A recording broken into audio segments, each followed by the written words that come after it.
How many Bitcoin walks have you done so far? What was it? 5 or 6 now, I think, since April. What's your experience? How would you describe your experience? What do you think about that? I see it as a weekly activity that grounds me to reality and grounds me to community. It's something where, I'm present online. I have my own business in Bitcoin, and I try to communicate with people on different platforms and different forums. But that's something that's, again, fundamentally different because the medium is just completely unique. Like, you have much more time to speak one-on-one. It's not, you don't need to fight for attention that much. You also have something else to do, so it's not, very, it's not imposing a certain format onto you. You can just do your normal human stuff, walk, explore, see beautiful nature, and at the same time, casually speak about Bitcoin, or maybe not even Bitcoin. But I know that the community that comes here has this common denominator of Bitcoin values, freedom, sovereignty, and that joins us, that kind of gives us some purpose. What would be the perfect circumstances to do a Bitcoin walk? Like, where could it be done? Like, what do you need? What does it take to do a Bitcoin walk? Not much. I think this can be done almost anywhere. Personally, I prefer it done in nature, of course. Yeah, look at this. But I'm sure that you can also do it in cities. There's nice city walks too. So it's really not about the setting as much as this local community coming together, sharing ideas, sharing experiences, and just having a number of hours to speak about it in an environment that's not just like sitting and drinking in a pub, but much more active, healthy, and rewarding. I want to touch on what you're building, your business, wave.space. Can you tell us a little bit more about wave.space and what problem it solves? Right. So at wave.space, we are building tools for Europeans to live on Bitcoin. And what we want to achieve is we want more Europeans to become €0 Bitcoiners. And there's really no need to hold euros anymore. Can you define €0 Bitcoiner? A €0 Bitcoiner is someone who literally holds €0 while still being able to live in Europe. And the dichotomy that we noticed is that we understand what real money is and how important it is to own Bitcoin, but we still operate in a fiat world where sometimes you need to pay in fiat. Sometimes you need to pay the landlord for your rent with a bank transfer, or you need to pay for groceries with your debit card.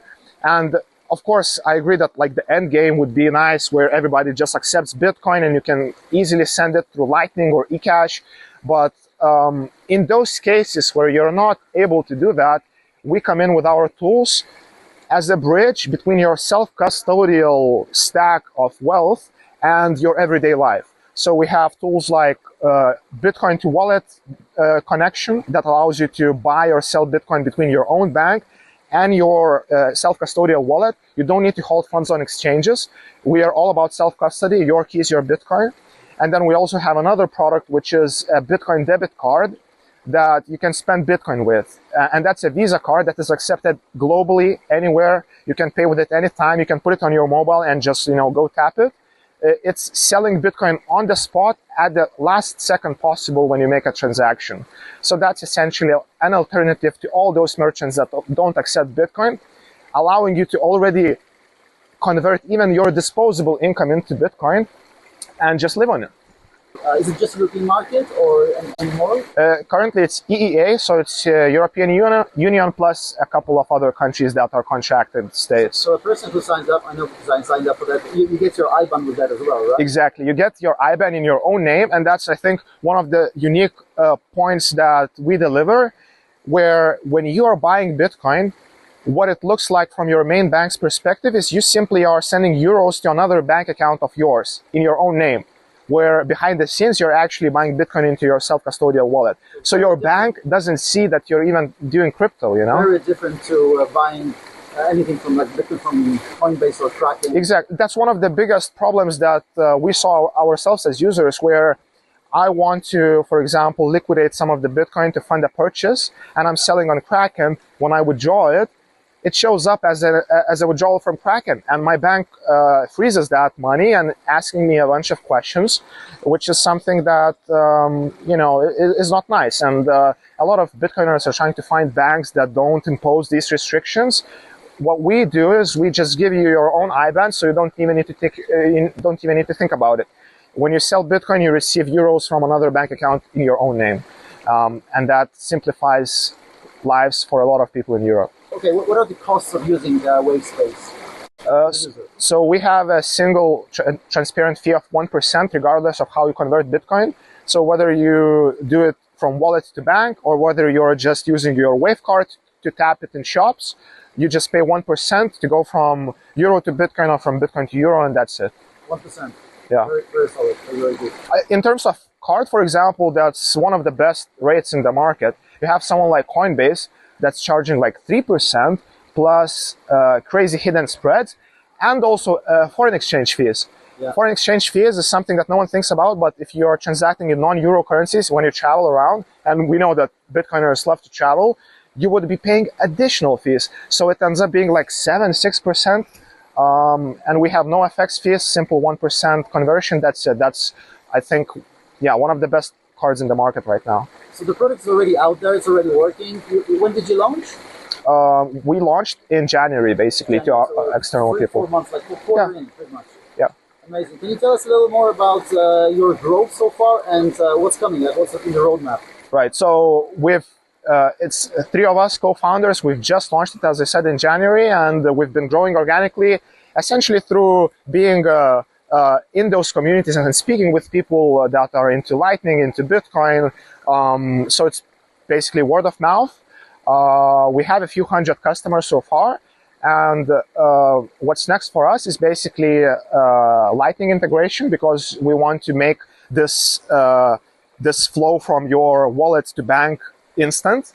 And with SEPA Instant in Europe, that's already the case with Euro transfers. With Lightning, that's going to be instant on the Bitcoin side. And then after that, what we are doing is a very unique upgrade to the card, which is an NWC-enabled debit card that's going to allow you to spend Bitcoin with a Visa card from your self-custody. That's the closest that we can achieve to having a self-custodial card.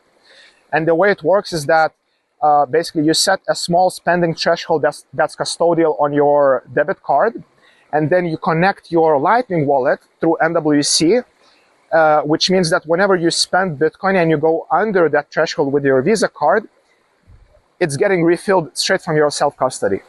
So that means that you still have control over your Bitcoin, but you're able to spend it anywhere. What's your take on the future of credit, like Bitcoin-backed loans?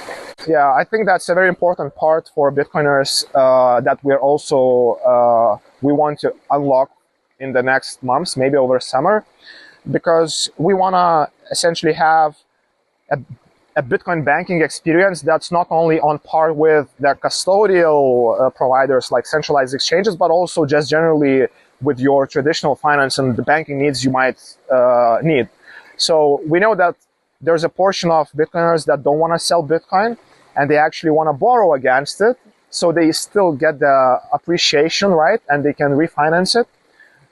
So yeah, we're looking to partner up with some players that are already out there in the market and provide a solution that is going to allow you to either get a Euro loan straight into your bank with Bitcoin collateralized, and or also fund your Wave card, which is going to make it like a credit card almost.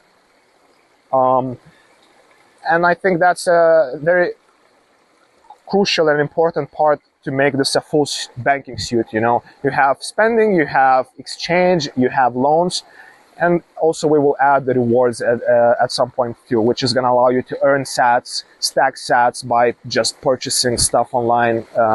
Fantastic. Yeah. That's awesome. So you've got a working product. Yes. A team of 3 people, you said? 3 co-founders, and we actually have 1 CTO that we have lined up that's going to join us quite soon, which is also going to be a founding level position. And then, we have a few developers that are helping us deliver the product that we have right now. Awesome. And you have a few hundred people already using the product? Exactly. In a quarter? in like 4 months. 4 months. Right. That's a great achievement, I would say, and I think that Europeans need your product a lot. Like I'm using your product, the cards in my wallet. I can pay for my groceries. I will put the question: do you accept Bitcoin, or can I pay you with Bitcoin? And they say no. It's like, okay, I'm going to pay you with Bitcoin anyway. Exactly. Any other thoughts or anything to mention? Well, I just want to thank you for organizing these Bitcoin walks. Not only because I'm in Bitcoin and I have business that I'm happy to share and showcase with others, but also on a personal level, it really helps me connect with people and test my conviction, test ideas. We also have a lot of questions in general in Bitcoin space where we have to be responsible to kind of develop informed opinions about. And that's a medium, that's essentially the forum where I think it makes the most sense to discuss that. And I had a lot of great time in the last month to explore this. So thank you for this.